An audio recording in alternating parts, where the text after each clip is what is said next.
امریکہ ایران مذاکرات کی ممکنہ ناکامی پر دوبارہ حملوں کا خدشہ ہے۔ یہ ایک بہت الارمنگ سچویشن کریٹ ہو رہی ہے۔ اللہ نہ کرے کہ معاملات اس جانب بڑھیں، کیونکہ جو رول ہے پاکستان وہ بھی اپنا میڈیشن میں نبھا رہا ہے۔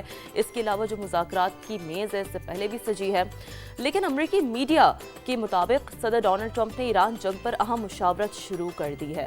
امریکی صدر نے سیکیورٹی ٹیم کے ساتھ ہنگامی ملاقات کی، جس میں نائب صدر جے ڈی وینس، وزیر دفاع، CIA ڈائریکٹر اور دیگر حکام بھی اس اہم ترین ملاقات میں میٹنگ میں شریک ہوئے، اور امریکی حکام کے مطابق صدر ٹرمپ ایران پر حملے کے آپشنز پر سنجیدگی سے غور کر رہے ہیں۔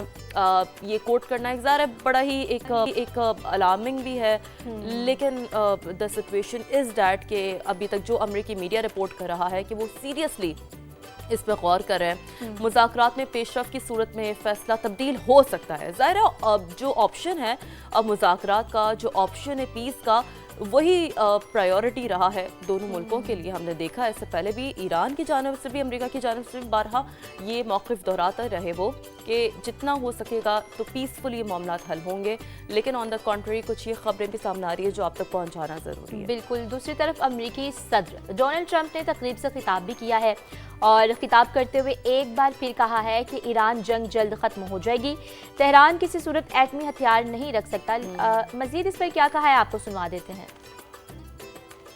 What we've done in Venezuela, you see, what we've done to Iran. Iran is dying to make a deal. We'll see what happens, but we hit them hard, and we had no choice because Iran cannot have a nuclear weapon. They cannot have it.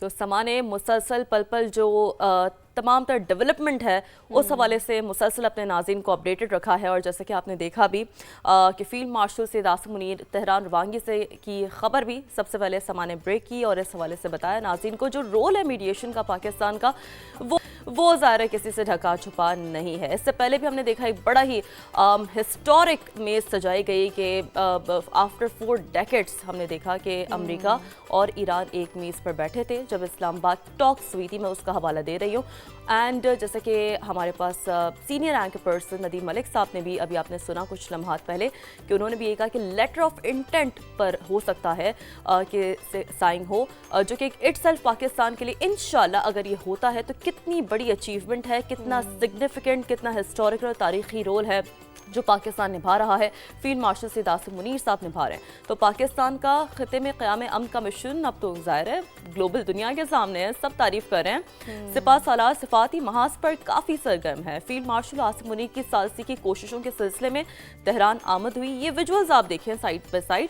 ایرانی وزیر داخلہ اسکندر مومنی نے پرتپاک استقبال کیا، اس ویجولز میں نظر آ رہا ہے۔ فیلڈ مارشل سید عاصم منیر کی دورہ ایران میں بہت زیادہ کچھ اہم ملاقاتیں ہیں جو کہ شیڈیول کا حصہ ہیں، اور اب مذاکرات میں اہم پیش رفت بھی متوقع ہے۔ سیکیورٹی ذرائع کے مطابق فیلڈ مارشل سید عاصم منیر ایران کی اعلیٰ قیادت سے ملاقاتیں بھی کریں گے، تو ایک ٹاپ نوچ لیڈرشپ سے ملاقاتیں بھی ہوں گی۔ تو آپ کو اسی کے ساتھ یہ بھی بتا دیتے ہیں کہ ان ملاقاتوں میں مستقل جنگ بندی اور ایران امریکہ ڈیل کے حوالے سے تفصیلی تبادلہ خیال کیا جائے گا۔ یس، تو یہ ایک بہت ہی امپورٹنٹ صورتحال ہے، اور اسی صورتحال پر گفتگو کرنے کے لیے ہمارے ساتھ موجود ہیں تجزیہ کار عبداللہ حمید گل صاحب۔ عبداللہ صاحب بہت شکریہ دینے کے لیے، and very very good morning sir.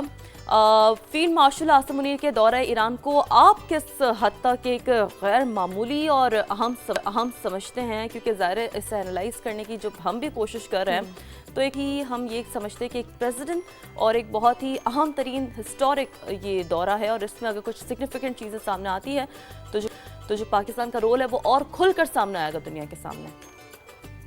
رحیم، صبح بخیر، بہت بہت شکریہ۔ موسم کا سما آپ دیکھ لیں، میں مری میں ہوں اور اس ٹائم پہ جیکٹ پہنی ہوئی ہے، تو یہ اللہ تعالیٰ کی مہربانی ہے، یہ سما بندھا ہوا ہے سما کے ذریعے۔ اور عبداللہ صاحب اگر آج موسم خوشگوار نہیں ہوتا لاہور کا تو ہمیں تھوڑی سی آپ سے جیلسی ضرور ہوتی۔ جی دیکھیے، میں فیلڈ مارشل عاصم منیر صاحب اسی طریقے سے جس طرح سے آج پر رونق دن ہے اور خوبصورت سما ہے، میرا خیال ہے کہ اسی طریقے سے پاکستان کے لیے خیر اور